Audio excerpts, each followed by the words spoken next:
Ma'am যখন নিজেই প্রশ্নের উত্তর জানে না। বলো এই কোশ্চেন অ্যান্সারটা কে পারবে? কে পারবে? তুমি পারবে? না তুমি পারবে না। তুমি পারবে? ইস, আমি তো নিজেই পারবো না, কি করি এখন? এই তুমি পারবে? পারবে না? তাহলে কি করতে স্কুলে এসেছো? পড়াশোনা করো না বাড়িতে?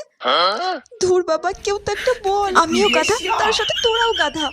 ধুর ব্যাং, ঘন্টাটাও পড়ছে না। এই কে পারবে বলো? এই তোমরা সবাই প্রাইভেট কার কাছে পড়ো? ম্যাম আমি আপনার কাছে পড়ি। তুমি বাদেও তো আরো স্টুডেন্ট আছে, তোমাদের মধ্যে কেউ বলতে পারছে না? আপনি বলে দিন। আমি কেন বলবো? আমি বলে তো তোমরা এমনি জেনে যাবে। উফ, ধুর ব্যাং, আর পারছি না, কি করবো আমি এখন? ম্যাম আমি পারবো। হ্যাঁ বলো বলো।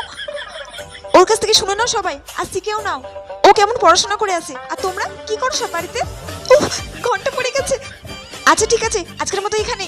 কালকে এসে আমরা প্রশ্ন জিজ্ঞাসা করবো, সবাই কিন্তু পড়ে আসবে।